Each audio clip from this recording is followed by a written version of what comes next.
Uma nova temporada dos nossos vídeos sobre patrística está começando. Você gosta desse assunto?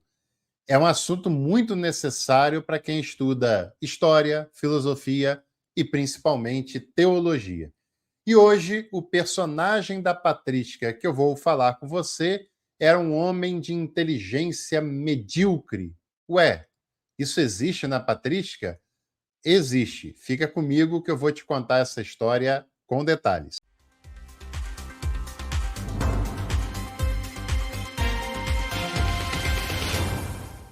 Se você quiser fazer cursos de qualidade com especialistas e com valores acessíveis, clique em Seja Membro, escolha um pacote e faça parte conosco.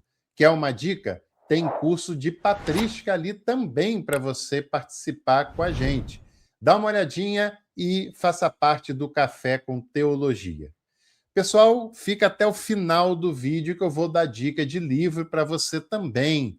E sempre dê uma visitinha aqui na descrição dos nossos vídeos. Lá você encontra dicas de livros, dicas de cursos, descontos, enfim, vale muito a pena você dar uma olhada por lá, como também me seguir no Instagram.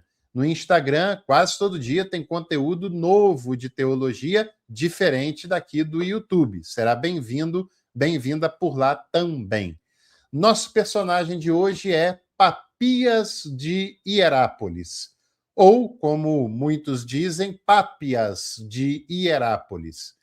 É interessante porque muitas vezes nós pensamos nos personagens da patrística como se eles fossem homens super espirituais, como se eles fossem perfeitos, quase que divinamente inspirados pelo Espírito Santo, né? Nós temos que ter cautela. É sempre importante uma leitura equilibrada da teologia, não só em relação à patrística, né?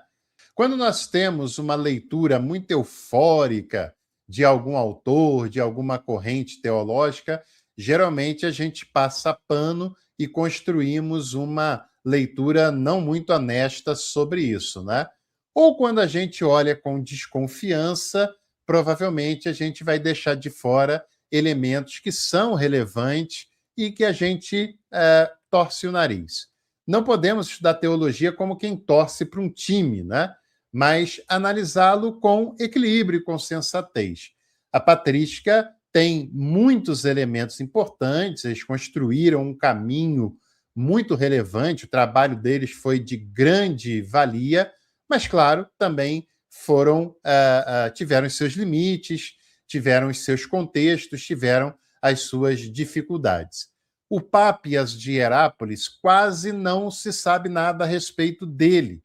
Só se sabe que ele nasceu antes do ano 70 do primeiro século, entre 65 e 70, e que ele viveu até o ano 155, aproximadamente.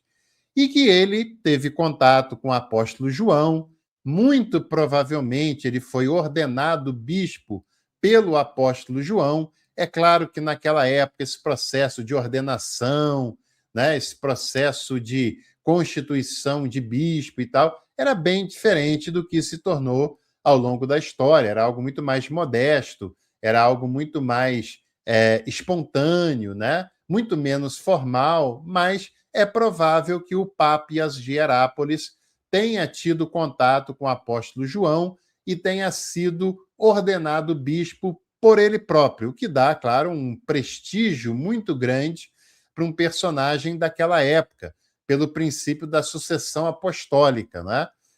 Na antiguidade começaram a aparecer pessoas pregando, tomando dinheiro das pessoas, inclusive, claro que nem se compara ao que fazem hoje em dia, mas se dizendo pessoas ligadas aos apóstolos e que não eram. E uma maneira daquele cristianismo nascente se preservar e se proteger disso era a sucessão apostólica. Se alguém ligasse a sua ordenação a um dos apóstolos, ele tinha valor, respaldo, respeito. Se não fizesse isso, ninguém nem dava muito ouvidos para que aquela pessoa estava falando. O Pápias era ligado a João, certamente, né? E outra coisa que nós sabemos é que Pápias foi bispo em Hierápolis. Hierápolis era uma cidade na gloriosa Anatólia, também conhecida como Ásia Menor, que eu já fiz um vídeo aqui contando tudo sobre a Ásia Menor, que talvez você não tenha visto e deveria ver, porque vale a pena, é muito legal, né? Hierápolis é uma cidade que estava naquele texto lá do Apocalipse, na carta Laodiceia. Laodiceia estava no meio do caminho, tinha águas termais em Hierápolis, águas frias e potáveis em Colossos, havia um aqueduto que ligava um ponto a outro, e no meio do caminho estava Laodiceia.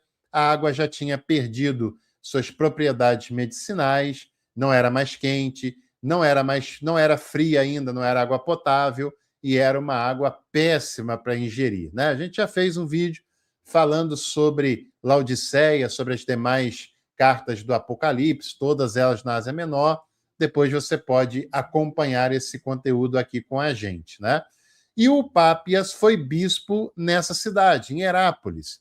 E ele escreveu uma obra, é o que se sabe da sua produção, uma obra em 5 volumes chamados sobre os ditos do Senhor. Qual era o trabalho de Pápias nessa obra? Tudo que ele lia, tudo que ele ouvia como sendo ditos de Jesus, ele anotava nessa obra. Não só dos textos que depois seriam os evangelhos, né, que circulavam, que passavam por ali, que ele teve contato com alguns desses textos, mas histórias, falas que as pessoas contavam. E aí nós temos um grande problema que você, inteligente como é, quem acompanha o Café com Teologia é inteligente, né?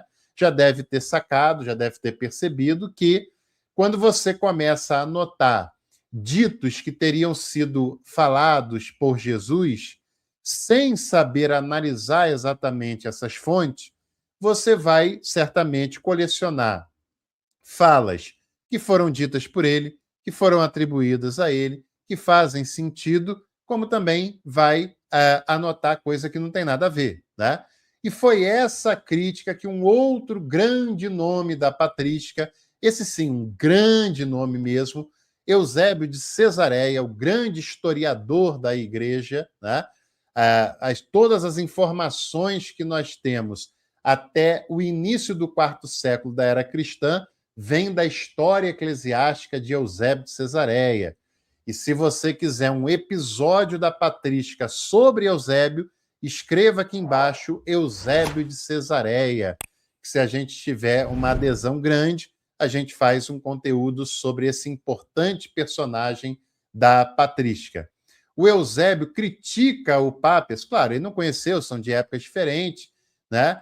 Não conheceu pessoalmente, mas ele critica a obra do Pápias porque o Pápias justamente não sabia fazer essa peneira daquilo que era consistente, como dito de Jesus, e daquilo que era disse-me-disse, daquilo que não fazia sentido, né?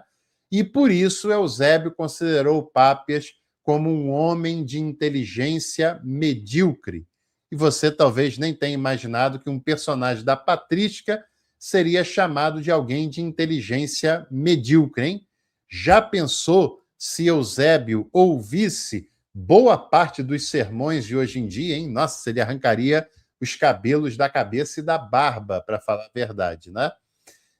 Esse era o grande problema do Pápias, mas mesmo assim ele deixa ali a sua contribuição, principalmente pelo valor histórico, pelo valor contextual, ainda que ele não soubesse reproduzir o tempo de Jesus e as suas falas na integralidade, mas os seus textos e o seu esforço é um quadro, é um retrato do tempo de Pápias, né? E com isso nos traz informações historiográficas muito interessantes, não necessariamente do tempo de Jesus, mas do tempo em que ele, Pápias, viveu e foi bispo em Hierápolis, na Ásia Menor, né? Então ele faz uma coletânea de textos e também de tradição oral daquilo que teria sido fala de Jesus.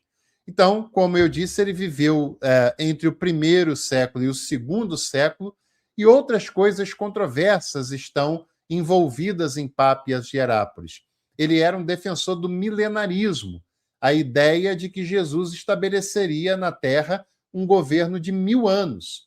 E esse ensinamento foi condenado por vários personagens da patrística, personagens de peso, personagens de grande importância, que consideraram esse ensinamento um ensinamento herético. E eu já fiz um episódio também na série de História das Heresias sobre o milenarismo. Depois você clica e assiste lá. Para você acompanhar mais coisas sobre patrística, fica aqui a dica deste livro, Patrologia Didática, da editora Paulus. É didático mesmo, tá? Tanto a sua organização, a sua leitura, a sua fala. José Alberto Hernández Ibáñez. Vale muito a pena essa obra, você deve adquirir e ler, que você vai gostar muito. E é claro que vários episódios sobre a patrística de maneira gratuita, acessível, você encontra aqui no canal. Mas só se esse vídeo tiver boas visualizações. Se a gente alcançar um número razoável, a gente faz outros episódios e aí só depende de você de assistir, de curtir e de compartilhar entre os seus contatos. Não se esqueça, em breve a gente volta para mais um Café com Teologia e eu te espero por aqui. Até lá.